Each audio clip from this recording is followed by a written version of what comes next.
Assalamualaikum warahmatullahi wabarakatuh.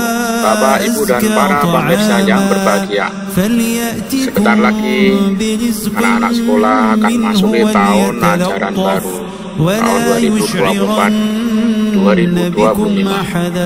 Kali ini kita akan mencoba mempelajari bagaimana panduan pembelajaran dan asesmen bagi pendidikan anak usia dini, pendidikan dasar, dan pendidikan menengah edisi revisi tahun 2024 yang diterbitkan oleh Badan Standar Kurikulum dan Asesmen Pendidikan Kementerian Pendidikan, Kebudayaan, Riset, dan Teknologi Republik Indonesia. الساعة لا ريب فيها إذ يتنازعون بينهم أمرهم فقالوا بنوا عليهم بنيانا ربهم أعلم بهم قال الذين غلبوا على أمرهم لنتخذن عليهم مسجدا سيقولون ثلاثة رابعهم كلكم atas tentunya panduan pembelajaran dan asesmen edisi revisi 2024 ini. Kurikulum Merdeka telah diimplementasikan secara terbatas tahun 2021 dan selalu dilakukan refleksi dan umpan balik yang berkelanjutan. Berdasarkan proses umpan balik dan penyesuaian dengan regulasi terbaru, panduan pembelajaran dan asesmen perlu direvisi demi perbaikan implementasinya. Perubahan pada panduan ini tidak mengubah substansi secara signifikan, melainkan bertujuan untuk memperjelas dan mempermudah pendidik dalam memahami panduan ini. Peserta didik seyogyanya menjadi fokus utama dalam pembelajaran dan asesmen. Usaha untuk menjadikan peserta didik menjadi pembelajar yang aktif akan memudahkan usaha untuk mengaktualisasikan tujuan pendidikan, yaitu berkembangnya karakter dan kompetensi peserta didik. Dalam kaitannya dengan pembelajaran dan asesmen yang berpusat dan berpihak pada peserta didik, perlu adanya panduan bagi pendidik pada setiap satuan pendidikan dalam pengimplementasian kurikulum Merdeka. Panduan ini dapat dijadikan acuan dalam pembelajaran dan asesmen di dalam kelas yang mengacu pada standar proses dan standar penilaian.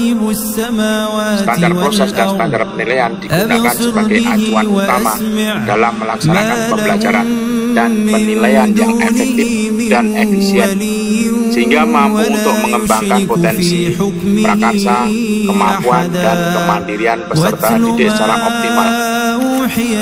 Selanjutnya, pembelajaran dan asesmen juga diarahkan untuk memberikan fleksibilitas bagi pendidik dan peserta didik dalam mencapai tujuan pembelajaran yang ditetapkan. Panduan pembelajaran dan asesmen merupakan dokumen yang berisi prinsip, strategi, dan contoh-contoh yang dapat memandu pendidik dan kepala satuan pendidikan dalam perencanaan, pelaksanaan pembelajaran dan asesmen. Perencanaan pembelajaran merupakan aktivitas untuk merumuskan: 1. Capaian pembelajaran yang menjadi tujuan belajar dari suatu unit pembelajaran. 2. Cara untuk mencapai tujuan belajar. Dan 3. Cara menilai ketercapaian tujuan belajar. Pembelajaran adalah kegiatan belajar yang diselenggarakan dalam suasana belajar interaktif, inspiratif, menyenangkan, menantang, memotivasi peserta didik untuk berpartisipasi aktif, dan memberikan ruang yang cukup bagi prakarsa, kreativitas, kemandirian sesuai dengan bakat, minat, dan perkembangan fisik, serta psikologis peserta didik.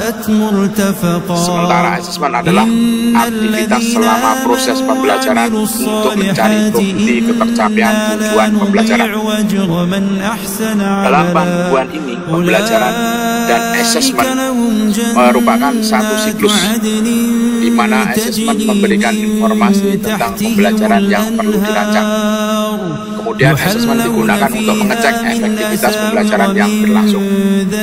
Oleh karena itu, asesmen yang diutamakan adalah asesmen formatif yang berorientasi pada perkembangan kompetensi peserta didik. Panduan ini disusun dalam rangka memberikan inspirasi dalam implementasi pembelajaran dan asesmen pada kurikulum Merdeka. Panduan pembelajaran dan asesmen pada kurikulum Merdeka ini akan terus disempurnakan berdasarkan evaluasi dan umpan balik dari berbagai pihak. Sejalan dengan proses evaluasi tersebut, panduan ini juga akan mengalami revisi dan pembaruan secara berkala. Akhir kata, saya mengucapkan selamat dan terima kasih kepada seluruh tim penyusun, penelaah, dan kontributor beserta tim kurikulum, pusat kurikulum dan pembelajaran yang telah bekerja dengan sepenuh hati untuk menghasilkan sebuah panduan yang menginspirasi kepala pada standar kurikulum dan asesmen pendidikan. Peta konten dalam memahami pengimplementasian kurikulum Merdeka. Langkah pertama, memahami garis besar kurikulum Merdeka. Langkah kedua, memahami pembelajaran dan asesmen. Langkah ketiga, memahami pengembangan proyek penguatan profil pelajar Pancasila. Langkah keempat, memahami pengembangan kurikulum satuan pendidikan. Langkah satu, memahami garis besar kurikulum Merdeka, yaitu kajian akademik kurikulum Merdeka Permendikbudristek nomor 12 tahun 2024 tentang kurikulum pada pendidikan anak usia dini, jenjang pendidikan dasar dan jenjang pendidikan menengah. Langkah dua, memahami pembelajaran dan asesmen. Panduan pembelajaran dan asesmen. Prinsip pembelajaran dan asesmen. Pembelajaran sesuai dengan tahapan peserta didik. Perencanaan pembelajaran dan asesmen termasuk alur tujuan pembelajaran. Perencanaan pembelajaran dan pengolahan dan pelaporan hasil asesmen. Langkah ketiga, memahami pengembangan proyek penguatan profil pelajar Pancasila. Panduan pengembangan proyek penguatan profil pelajar Pancasila, yaitu menyiapkan ekosistem sekolah, mendesain proyek penguatan profil pelajar Pancasila,